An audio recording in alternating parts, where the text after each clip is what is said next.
What's happening, Cowboy Nation? This is your boy, Generous Cowboy, coming to you from Family First. Denzel speaks. I know y'all done heard. This is probably about the 15th video you done heard about Denzel Washington. We gonna talk about it though.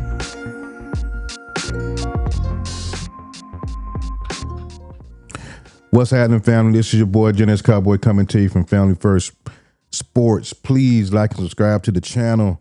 Plan to bring you guys some great content moving forward. Man, let me talk about something, man. Denzel spoke the truth, guys. I've been saying this for the past, 3 to 4 years about this cat, man. Jerry is about the bread. We all know that. We can tell by the moves he makes. He doesn't really take us serious. Look what he did last year. Look what he did last year with Derrick Henry being available, Saquon Barkley being available. He made no moves last year, right? And we paid for it. And we keep sitting buying things from this guy. Keep buying his bull crap, man.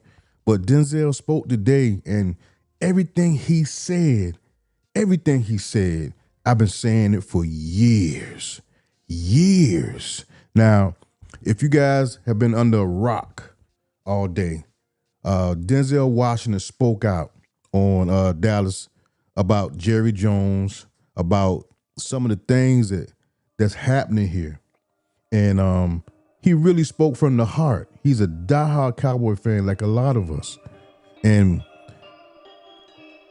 I just want to go over some of the things that he said, right? It was really deep. So you guys check it out.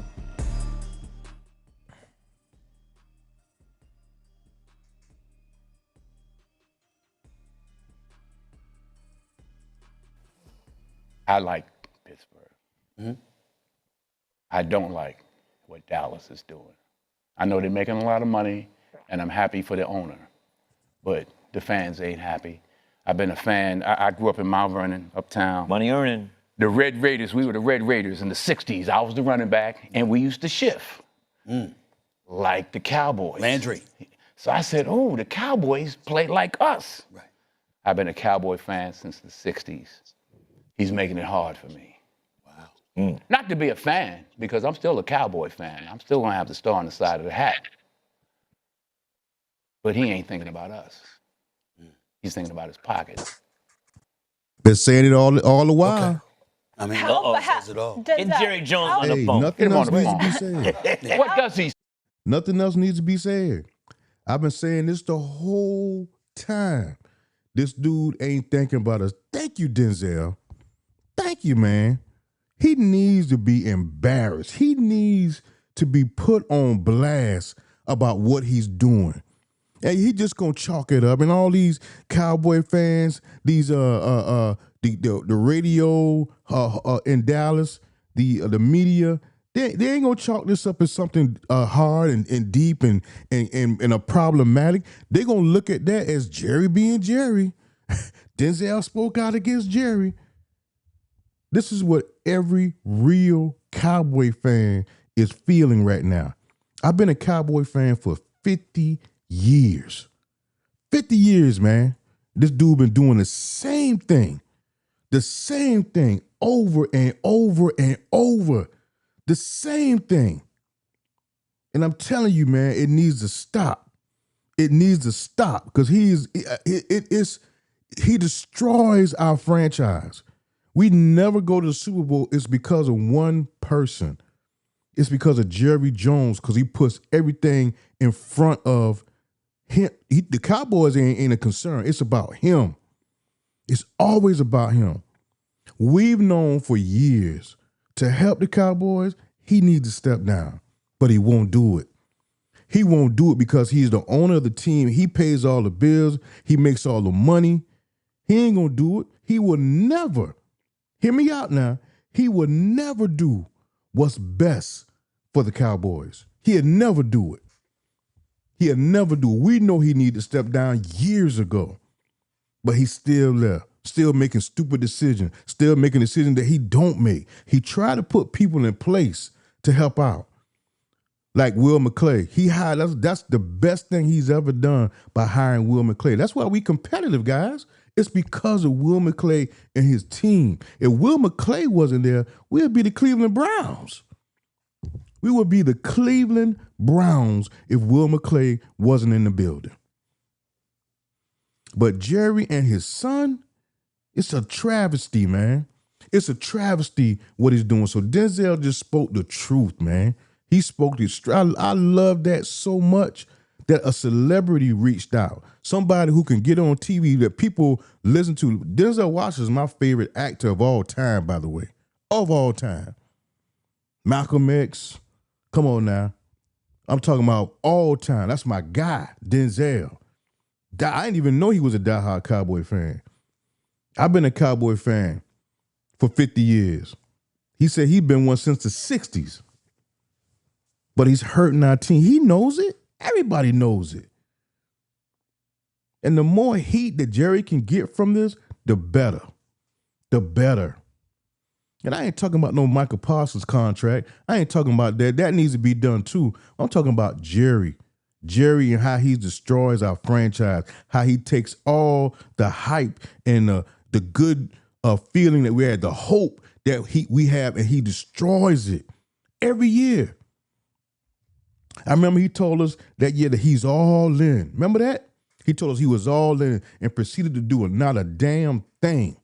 Derrick Henry's available. Derrick Henry's working out in Dallas. Derrick Henry has a house in Dallas. Derrick Henry's a free agent. Ain't gonna cost you nothing. You ain't got to trade or nothing. They wouldn't even pick up the phone to call this man. You ain't gonna even pick up the phone? That's some arrogant shit, man. And Derrick Henry proceeded to what? Almost, if it wasn't for Saquon Barkley, he'd have led the league. He probably would have been MVP. And then look at Saquon Barkley when he became available. We ain't even tried. We ain't even tried to go get him. These arrogant jokers went and signed Ezekiel Elliott, and then proceeded to hold him out of preseason like he a star running back and we don't want him to get hurt. Ezekiel Elliott weighed 300 pounds. I'm joking, but you know. Come on, man. It's embarrassing, man, what this man is doing to our team, man. It's embarrassing. And I'm so glad Denzel pointed it out. It needed to happen. And I couldn't think it came from a better person than Denzel freaking Washington. My guy. Calling Jerry out. That's sad, man. That's sad. Everybody knows it. We just watch the Cowboys now for entertainment purposes. You know, if you're really a true Cowboy fan, you want to go to the Super Bowl. You want to go to the NFC Championship. But with this guy behind the wheel, come on, man. Come on, man. Look at the ball. Let's take a look at the ball club right now. Right now, everybody in their grandma know we can't stop the run. What does he do? He don't go get nobody. He depended on Mozzie don't even like football no more. Brian Broaddus, one of the big content creators, and he worked for DallasCowboys.com and 105.3 The Fan. He said that Mozzie Smith, if they would have cut him, he'd probably be happy. He doesn't love football. That's what Brian Broaddus said. He doesn't love football. Who wants to support a dude who doesn't love football? Why would you play a game that you don't love? And I misspoke on the preseason game. I said that Mozzie was getting blocked by one person. No, he was getting double teamed. But his job is to get double teams and suck them up and beat those double teams. He wasn't. He was getting pushed around like crazy. I ain't even gonna start on Mozzie because y'all already know how I feel about Mozzie. Everybody know what it is. You know, the writing on the wall for Mozzie. Let's be real. Let's be honest. The writing on the wall is for Mozzie to, you know, the Reaver Dirt you, brother. You know, I hope you do well in life. This ain't personal, but a Reaver Dirt you, man. You need to go ahead and get on out of here, bro. We done give you 3-4 years to do what you're doing. You ain't did a damn thing. You can't stop the run. You don't rush the passer. I mean, what you doing? What you doing? So let's go ahead and get him on out of here. But let me get back to Jerry Jones. That's the dude we talking about today, right? That's who Denzel talking about. How he just sucking our blood, taking our money, right? Now, I made it my business last year not to buy any cowboy material. No cowboy material. I want to like just stop, giving this guy all my money and he ain't doing nothing to better the team. And he fooled us one year when he said the "I'm all in" statement, right? I'm all in. Fooled us. Now, let's fast forward to this year. Let's look at what he did this year, right? Now, I wasn't on board with Schottenheimer being our head coach, but I have come to terms with that throughout mini camp, training camp. I see he was trying to change the culture. And I'm going to talk about that in a second about that. I got something to say about that too. But I saw that what he was doing, and I kind of like, okay, they got George Pickens. They made some moves, some, not big moves, but just decent moves. I said, okay, you got me back hyped up for the season again, right? And then he comes back with this Michael Parsons contract dispute crap and just basically drowns all of the hope that we as Cowboy fans have going to this season, right? Now, that was done. Now, let's talk about Shotty, right? Now, there was a player, I can't think of his name. I don't want to put the interview up right now, but there was a player being interviewed. He's a former Cowboy, and he knows all about Shotty and Mike McCarthy. And he said out of his mouth, and you guys probably know what I'm talking about, he said out of his mouth that Brian Schottenheimer's offense is Mike McCarthy's offense, but Brian Schottenheimer just putting a little bit of seasoning on top. He just putting a little season. So it's the same offense. Now, you remember when the season was over, we all know, me and your grandmama, all of us know that Mike McCarthy was supposed to have been fired after the Green Bay Packer debacle. We all know that, right? We all knew that. He didn't do that. He brought him back. Not only did he brought him back, he wanted to hire him, but he wanted to lowball Mike McCarthy. Mike McCarthy didn't get fired. He quit. He wouldn't take the money. He was going to bring Mike McCarthy back, y'all. So he stumbled on Brian Schottenheimer. When Mike McCarthy didn't take that contract, he had no plan. All the coaches that were out this year that were looking for jobs, hot coaches, he didn't interview them. Because he wanted to bring Mike McCarthy back because he has no plan. He don't care about winning. He's already won. The man worth $16 billion. That's right, 16 with a B. He already won. So that man don't care nothing about no championship. That's why he don't hire no coaches.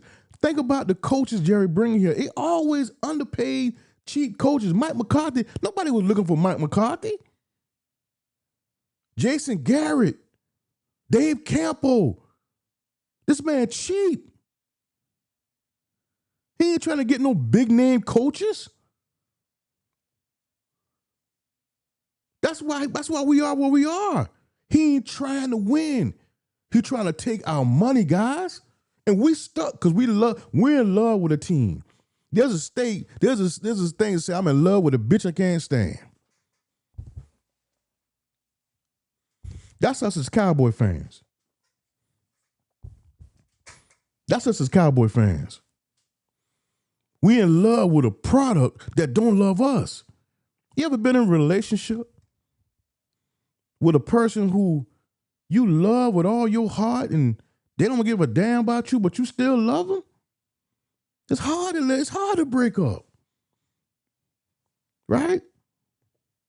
It's hard to break up. But this man don't love us as Cowboy fans.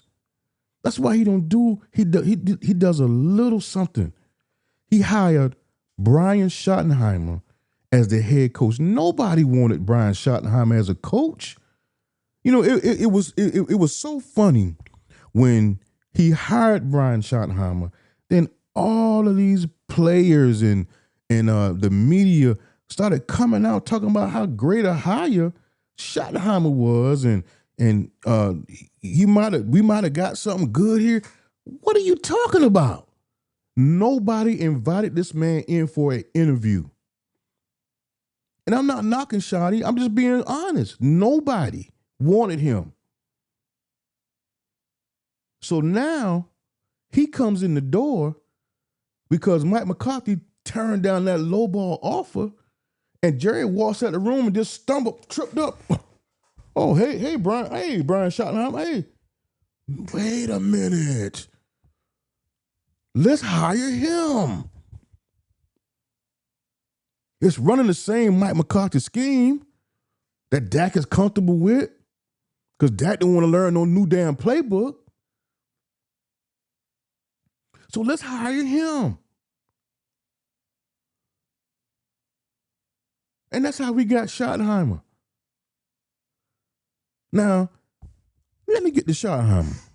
I ain't going to keep it long because I ain't going to stay on here too long. Let me get to Schottenheimer. Now, here is this man comes in here and he changes the culture. See, that's a word. Culture is a word us Cowboy fans, that triggers us. Because see, when you say culture, changing the culture, that means, see, we thought changing the culture, that's trigger for us to maybe something gonna change and we can get back to where we were before. See, culture is change. Let's change the culture. Okay, good. Let's get us back to the NFC Championship at least. Super Bowl maybe. So he came in changing the culture, and I went for it. It's still up for debate. But I'm gonna give you the two pieces of evidence that we can go by with this culture change. The scrimmage against the Rams, where we look like hot garbage. Not cold, not lukewarm, hot garbage. And the scrimmage. Ram pushing us around like god doggone, like they own the whole goddamn block. We on their block, and they running us off the block. They pushing our offensive line, our defensive line, pushing us around, right? That's the scrimmage. That was the first example. Now the second example of his culture was the first preseason game. And I ain't even talk about the game yet, fellas. Forget the game, ladies and gentlemen. I want to make sure I pay the respects to the ladies. I ain't even talking about the game. I'm talking about, why the hell is Tyler Booker on the sideline not dressed up in pads? Why the hell Dak Prescott and CeeDee Lamb ain't playing? What kind of culture is this? Now, you said, Mr. Schottenheimer, that this was going to be about physicality. Your whole thing is about physicality. You draft Tyler Booker. You beef up all these offensive line, made all these acquisitions. It's about physicality. Then you get in the game and throw the ball 6 straight times. Ain't run the ball none first 6 plays. Then you got the physicality sitting on the bench. Why? Why is Tyler Booker not playing in the game? And he's never played in the NFL game in his life. What the hell is he sitting out for? Please tell me that shit. Is the culture that Brian Schottenheimer is pushing, is it a soft culture? Because we look soft. It acts soft. It takes, pause. I mean, is it a soft culture? How is it that you can sit back and let these guys sit on the sideline for what? What did they do? And his excuse was they had a physical practice against the Rams. What the hell are you talking about? This man has never played an NFL snap. He gets to sit out the first preseason game? That's softness to me, man. That's softness. I think, to be honest with you, this is coming from the guy, culture, who, they competition is everywhere. They play basketball, chess, volleyball. I don't know. They play everything together as far as a competitive nature. Everything is competitive. I like that. I thought that was cool, right? They go to dinner together. They brought in the Greek dancers and they teaching each other how to dance Greek. And I'm like, what the hell is that? I don't know if y'all ever seen that video where the Greek person came in and Brian Schottenheimer and Dak Prescott and Joe Milton, they all trying to dance, doing the Greek dances. This kumbaya shit. And I'm cool. If it works, it works. But don't look like it's damn working. Not in the two examples that we see, the scrimmage and the preseason game. That kumbaya crap, it don't look like it's working. You got CeeDee Lamb on the sideline, damn near finna get put out for the year because there ain't no discipline on the sideline. So you done got him so comfortable, y'all friends. Sometimes players don't need coaches as friends. They need an asshole. Can't be buddy-buddy with everybody, man, and expect to win games. Now, I'm just going by the two examples that I have. Maybe the next preseason game would be something different. And I will come on here and say, I will apologize to Brian Schottenheimer.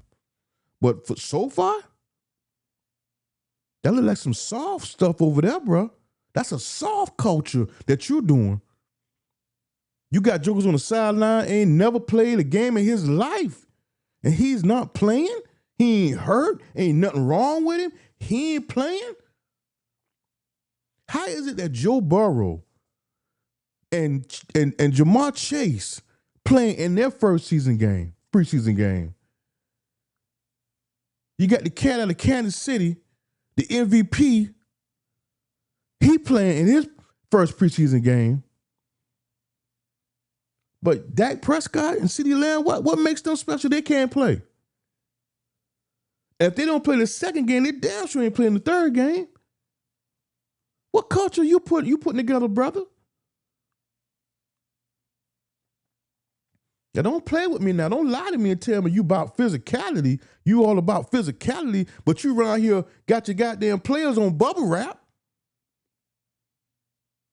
They on bubble wrap.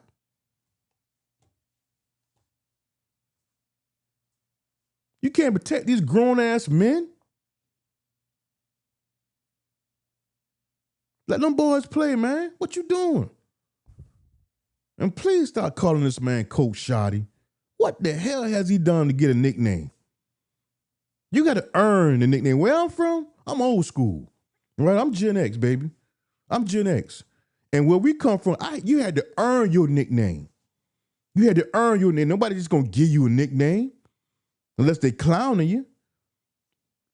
He Coach Shoddy. Shoddy what? What he shot?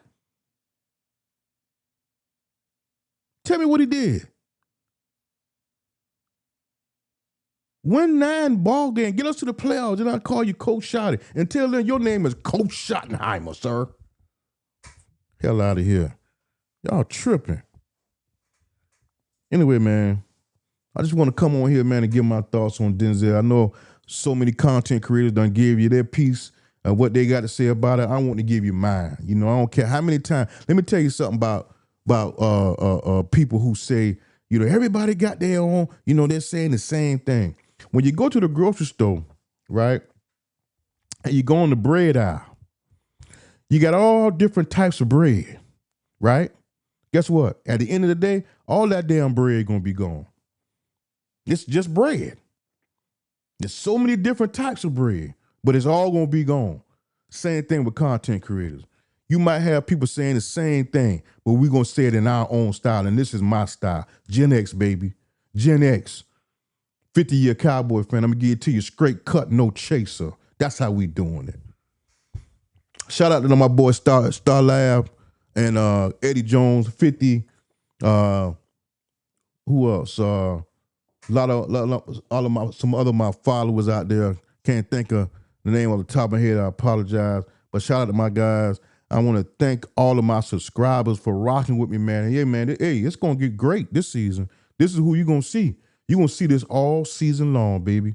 I'm gonna be right here giving it to you straight cut, no chaser. That's what I do, right? That's what I do. All right, guys. Anyway, man, I'm gonna get out of here. But I want to tell you guys something. Jerry Jones, this guy has been playing with us for a long time. I'm not telling you not to be a Cowboy fan because I ain't gonna stop being a Cowboy fan. But stop buying all that shit, man. All the hats. You go to the game, you can do what you want to do. I done bought my stuff and I ain't buying no more for the rest of the year until he showed me that it ain't just about the money. The man worth $16 billion and won't pay a top-notch coach. That tell you all you need to know right there. Now I'm hoping Schottenheimer is the real deal. I'm gonna give him time. I'm not knocking Schottenheimer. I just, you know, there's two examples I have don't look good. Right? But you got time to make up for it, bro. Please make up for it and quit trying to be so buddy-buddy with the reporters in the press conference. Especially when you're looking bad. When you're making decisions that you don't need to make. So get that together, Coach Schottenheimer. Family, this is Family First Sports. Y'all hold it down.